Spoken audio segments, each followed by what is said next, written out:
Sony play station का नाम तो आप लोगों ने सुना होगा और देखा जाए तो दुनिया का मोस्ट पॉपुलर गेमिंग कंसोल है। इवन इसकी पॉपुलैरिटी इंडिया में भी काफी ज्यादा है। और सोनी का प्ले स्टेशन 5 की बात करें तो 2020 में लॉन्च हुआ था, 2021 में इंडिया में आया, लेकिन 2022 चल रहा है और आज भी इसको ऑफिशियली मार्केट से लेना वो काफी ज्यादा डिफिकल्ट है। इसकी तो इतनी ब्लैक मार्केटिंग होती है कि जितनी कीमत उससे ज्यादा का लेना पड़ता है।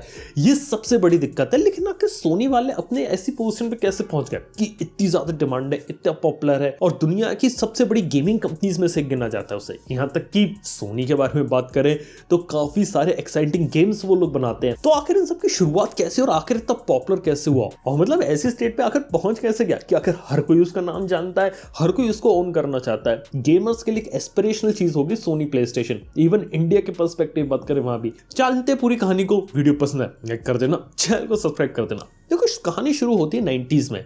वहां पे रहता है कि सोनी का शुरुआत में कोई मन नहीं था यहाँ पे गेम बनाने का, गेमिंग मार्केट के अंदर उतरने का। वहां पे निंटेंडो थी और निंटेंडो को ये लगा कि चलो यार एक सीडी वाला गेमिंग कंसोल यहाँ पे बनाते हैं जिसके अंदर कैसेट नहीं लगेगी, सीडी लगेगी और अच्छे ग्राफिक्स आएंगे। लेकिन उनके पास टेक्नोलॉजी नहीं थी।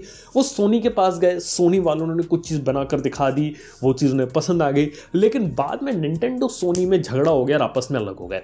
लेकिन यहाँ पे कहानी में ट्विस्ट ये आता है कि सोनी को लगा यार हमने इतना खर्चा करके ऐसी चीज बना दी और चीज भी अच्छी बन गई है, चलो इसे मार्केट के अंदर लाते हैं। वो लोग मार्केट के अंदर ले गए। जापान मार्केट में काफी ज्यादा तेजी से हिट हो गया। खास बात ये थी कि 90s के जमाने में कि गेम्स अगर आपको सीडी मिल रहे हैं तो आप ज्यादा डेटा कैरी कर सकते हो, बेटर ग्राफिक्स मिल रहे हैं और एक अच्छा एक्सपीरियंस मिल रहा है। और वो चीज यहाँ पे हिट हो गई और वहां से सोनी को कॉन्फिडेंस आ गया कि हाँ इस मार्केट के अंदर वो कूद सकते हैं और अपना कंसोल बनाकर तो बेच ही सकते हैं, साथ ही साथ अपने गेम्स वगैरह भी बना के आगे चल के बेच सकते हैं।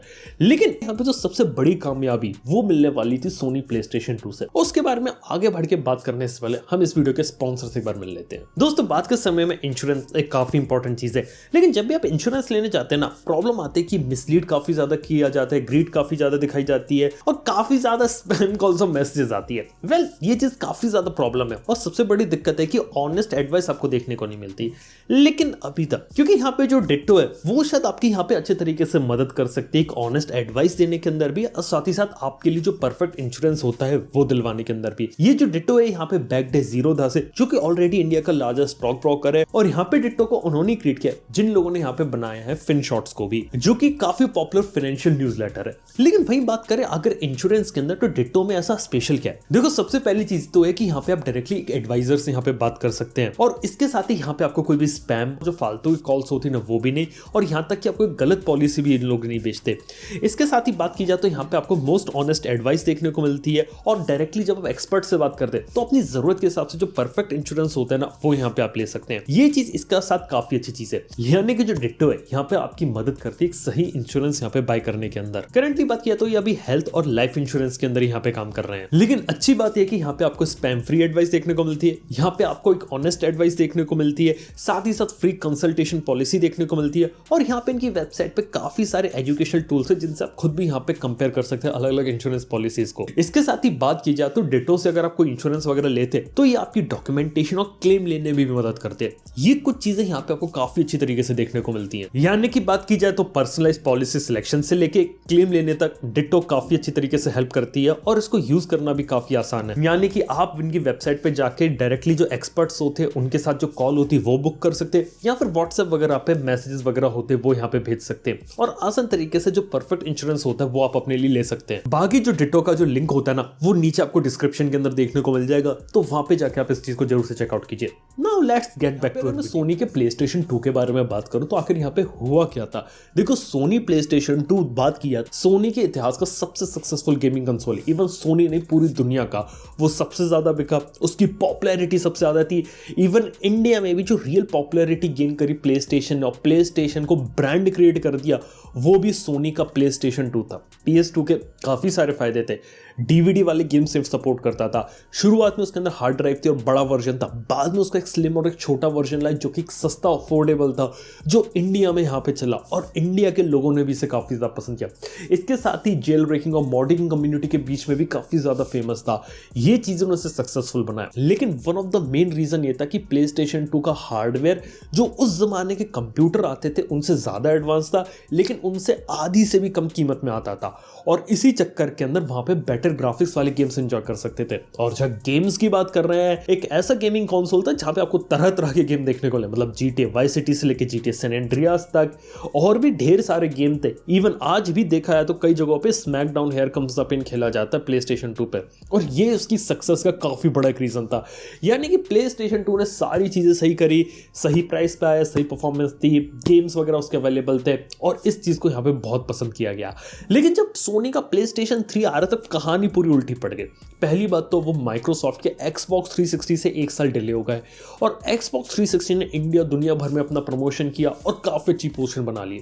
इसके साथ ही जब PlayStation 3 आया तो सोनी को अहंकार, एरोगेंस आ गया था। उन्हें लग रहा था कि वो अगर हाई प्राइस पे गेमिंग कंसोल बनाएंगे तो बिकेगा, और PlayStation 3 अपनी हाई प्राइस के कारण यहाँ पे मात खा गया।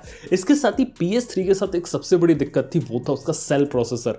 वो उस समय उन्होंने इतना ज़्यादा एडवांस ऐसा प्रोसेसर बना दिया था कंप्यूटर्स में भी नहीं आता था, और वो इतना पावरफुल था कि एक जगह तो यहाँ पे मल्टीपल PS3 जोड़ जोड़ के यहाँ पे इन्होंने सुपर कंप्यूटर भी बना लिया था। और इतना पावरफुल प्रोसेसर बनाने से सब नहीं होता, अगर आप गेम बना रहे हो और गेम अगर प्रॉपरली ऑप्टिमाइज नहीं कर रहे हो उसके हिसाब से, यानी कि गेम में अगर उस प्रोसेसर का अच्छे से फायदा नहीं उठा पा रहा तो उसका क्या। और यही दिक्कत हुई, गेम बनाना मुश्किल हो गया, और इनिशियल टेक्नोलॉजी वाइज वो इतना ज़्यादा एडवांस था कि कीमत भी कंट्रोल नहीं कर पा रहा था सोनी, और दिक्कतें थी। और सबसे बड़ी बात यह कि शुरुआत में तो PS2 के गेम्स चला लेता था, लेकिन बाद में इस चीज़ को नहीं सपोर्ट कर पाया। इसके बाद आगे चल के स्टेबिलिटी आई, और यहाँ पे PS3 देखा जाए तो धीरे धीरे उसका जब स्लिम मॉडल निकाला, सुपर स्लिम निकाला, वो कुछ यहाँ पे बिके, जहाँ पे उनकी कीमत कम की गई।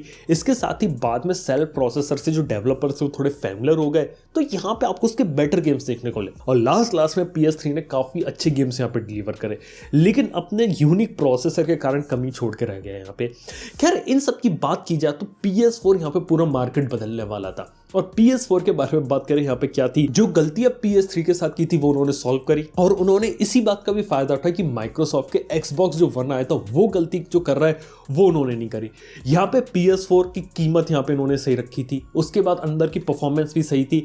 इसके साथ ही बात किया तो आर्किटेक्चर अब उन्होंने ऐसा नहीं रखा था कि गेम्स बनाना उसके लिए डिफिकल्ट हो, ऊपर से ब्लू-रे डिस्क वगैरह इन सब का सपोर्ट ले आए थे, काफी सारी चीजें नहीं कर रहे थे, लेकिन प्राइसिंग सही थी। लेकिन कमी बस ये थी PS4 में कि बैकवर्ड्स कंपैटिबिलिटी, जैसे PS3 के जो गेम्स होते वो सब यहाँ पे सपोर्ट नहीं करता था। हालांकि यहाँ पे PS Plus की सब्सक्रिप्शन सर्विस भी लेके आए थे, जहाँ पे ऑनलाइन गेम खेलने के लिए लोगों को पैसा देना पड़ता था, लेकिन बदले में उन्हें हर महीने कुछ फ्री गेम्स यहाँ पे दिए जाते थे। ये चीज भी सक्सेसफुल रही, लेकिन one of the main reason PS4 की सक्सेस का पता है क्या था, वो थे उसके गेम्स। और सोनी को बात पता चल गई थी कि यहाँ पे कंसोल या हार्डवेयर जो रहता है वो बेच के पैसा नहीं बना सकते, वो गेम्स बेच के बना सकते हैं। और उसके बाद लगातार एक से गेम निकालना शुरू करे। गॉड ऑफ वॉर इसका फेमस बना, स्पाइडरमैन जैसा गेम फेमस बना, और आज भी काफी सारे गेम्स आते हैं जो PS4 के साथ थे, और उसके गेम्स खास तौर पे जो सिंगल प्लेयर गेम्स होता है उन्होंने उसे काफी अच्छा बनाया। यहां तक कि इसके बाद बात की जाए तो सेकंड हैंड गेम्स भी आप इस पे चला सकते थे, अपने दोस्त से डिस्क लेकर उसके गेम्स चला सकते थे। शुरुआत में ये प्रॉब्लम माइक्रोसॉफ्ट Xbox के साथ थी कि उसके अंदर नहीं कर सकते थे। इन सब की काफी सारी चीजें इवॉल्व करते करते PS4 जो है वो काफी ज्यादा सक्सेसफुल हो गया था, और इसी के चक्कर में उन्होंने बाद में आगे चल के PS4 Slim निकाला, जो कि उसका एक सस्ता वर्जन था, और पहली बार एक प्रो मॉडल भी निकाला जो कि 4K रिजोल्यूशन वगैरह को सपोर्ट करता था, जहां पे लोग और हाई क्वालिटी के गेम्स एंजॉय कर सकते थे, यानी कि बेटर रिजोल्यूशन और बेटर फ्रेम रेट के साथ। ये एक मिड साइकिल रिफ्रेश था। लेकिन सबसे बड़ी चीज ये थी कि सोनी एक गेमिंग कंपनी रूप में बन गया था। उन्होंने मल्टीपल स्टूडियोज बनाए और सिर्फ अपने गेम्स के दम पे आगे बढ़ा। इवन PS4 की जेल ब्रेकिंग और मॉडिंग भी थोड़ी ईजी थी, इसलिए उस सेक्टर में भी थोड़ा काफी ज्यादा पॉपुलर हुआ। और वही बात करें कि PS4 की सक्सेस ही काफी बड़ा रीजन थी कि PlayStation 5 की ऐसी हालत है, क्योंकि PlayStation 5 के अंदर यहाँ पे PS4 के गेम्स को भी सपोर्ट करता है, प्लस आगे के गेम्स को सपोर्ट करता है। डिजाइन उसके अंदर काफी ज्यादा यूनिक है। ये चीजों ने उसे काफी ज्यादा हिट बनाया। लेकिन one of the core thing की PlayStation यहाँ पे सक्सेसफुल था, पहली चीज थी उसका सोनी ब्रांड। सोनी ब्रांड जो था उसका उन्होंने यहाँ पे फायदा उठाया। सोनी इंडिया में सालों से अवेलेबल है, सालों से उसके टीवी मिलते हैं, म्यूजिक सिस्टम में अलग अलग इलेक्ट्रॉनिक आइटम्स बनाता है, और इसी ब्रांड का इन्होंने फायदा उठाया और अपने प्रोडक्ट्स लेकर आए। ये चीज से काफी बड़ी हेल्प मिली, यहाँ तक कि जो सोनी का डिस्ट्रीब्यूशन सेंटर है इंडिया में, कि आपको किसी भी शहर के अंदर सोनी की ऑफलाइन दुकानें मिल जाएंगी, वहां पर भी रीच पहुंचना वहां पे उन्होंने चीज क्रैक कर ली थी। इसके साथ ही बात की जाए तो ऑब्वियसली हार्डवेयर के ऊपर बहुत ज्यादा फोकस कर रहे थे, इनोवेशन और टेक्नोलॉजी के ऊपर। ये चीज प्ले स्टेशन तक आप देख सकते हैं। इसके साथ ही प्ले स्टेशन 4 अपने समय से थोड़ा आगे का भी था, क्योंकि वो VR टेक्नोलॉजी को भी लेके आ गया था और PSVR का गेम खेलने के अंदर यूज कर सकते थे। और इसे हम पहला मास मार्केट VR हेडसेट कह सकते हैं, जिसे खरीदना यूज करना ही काफी ज्यादा यूजेबल था। ये चीज पे यहाँ पे खेला सोनी। और इसके साथ ही आज के समय में मल्टीपल गेम्स, खास तौर पे एक्सक्लूसिव गेम्स के साथ है। यहाँ पे देखा तो सोनी फोकस करता है फर्स्ट पार्टी गेम्स के ऊपर, जो वो खुद डेवलप करता है, उसी के सिस्टम में चले, डेड सेट, और यहाँ पे सिंगल प्लेयर गेम्स के ऊपर जो स्टोरी ड्रिवन होते हैं, कि यहाँ पे स्टोरी को एक्सपीरियंस करने के लिए लोग उनका कंसोल खरीदे, उनका गेम खरीदे। लेकिन यहाँ पे सोनी को पता चल गया कि हार्डवेयर वो कितना भी अच्छा बना ले, उसमें वो कहीं ना कहीं उतना प्रॉफिट नहीं निकाल सकते, क्योंकि चीज वो काफी ज्यादा एडवांस बनाते हैं, टेक्नोलॉजी वाइज वो काफी पावरफुल होता है, और वैसा पीसी अगर कोई बनाने जाए तो उसके दुगने से ज्यादा कीमत निकल जाएगी। इसलिए उन्हें पता है कि शायद एक कंसोल पे उतना पैसा नहीं बना सकते, इसलिए गेम्स के ऊपर वो बेट करना पसंद करते हैं। और यही एक रीजन है आज के समय में कि जो सोनी है वो लगातार नए गेम्स के ऊपर काम करता है, उनको निकालता है और उनको बेच के पैसा बनाता है। यहां तक कि सोनी जब गेम निकालता है तो उसके काफी सारे गेम बेस्ट सेलर होते हैं और मिलियंस में उसकी कॉपी बिकती है, और इनसे सोनी यहाँ पे पैसा बनाता है। लेकिन सोनी को पता चल गया था गेम्स बना बना के वो प्ले स्टेशन पर ही पैसा बना सकते हैं, लेकिन इसके बाद अब वो पीसी के अंदर भी आ रहे हैं, जहां पे देखा जाए तो उनके जो पुराने गेम थे वो पीसी मार्केट के अंदर लाकर भी उनसे वो अभी पैसा बना रहे हैं। और देखा जाए तो अभी सबसे बड़ा टर्न आया है यहाँ पे सोनी के अंदर, जो कि है माइक्रोसॉफ्ट एक्सबॉक्स से कॉम्पिटिशन मिल रहा। जिन लोगों को नहीं पता तो एक्सबॉक्स की सक्सेस का एक रीजन है गेम पास, जिसके अंदर एक सब्सक्रिप्शन सर्विस रहती है, महीने का पैसा दो, बहुत सारे गेम्स मिल जाएंगे, डाउनलोड करके खेलो। ये बिल्कुल Netflix, Amazon prime video, Hotstar जैसा है कि आप मंथली पैसा देते हो, वहाँ पे शोज वगैरह देख सकते हो, इसमें गेम्स वगैरह खेल सकते हो। लेकिन यहाँ माइक्रोसॉफ्ट के पास बात यही थी कि वहाँ पे जितने भी उनके गेम्स होते हैं वो पहले डे 1 पे वहीं पर आ जाते हैं, और इसी चक्कर से वो सक्सेसफुल हो गया। और यही चीज प्ले स्टेशन अब प्ले स्टेशन प्लस के साथ कर रहा है, जहाँ पे क्या रहता है कि यहाँ पे उनके काफी सारे गेम्स अब ऑलरेडी अवेलेबल रहेंगे, वहां पे बस सब्सक्रिप्शन फीस देनी है, गेम्स को एंजॉय करना है। जो नए गेम आते हैं वो उस पर डे 1 पे नहीं आएंगे, लेकिन फ्यूचर में आएंगे।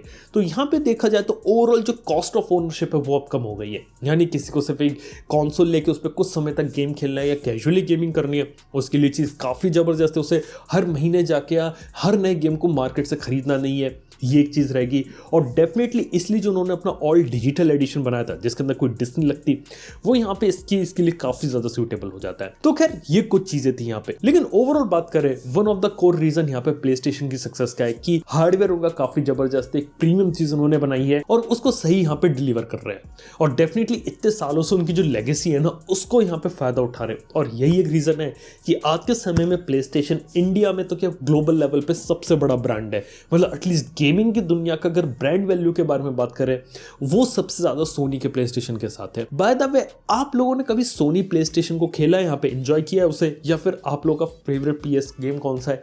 अगर आपका जो भी एक्सपीरियंस है प्लीज नीचे कमेंट में बताना ना भूलना। वीडियो पसंद आए लाइक करना, चैनल को सब्सक्राइब कर लेना। थैंक यू वीडियो देखने के लिए। मैं आपसे मिलता हूं नेक्स्ट वन में। Good bye.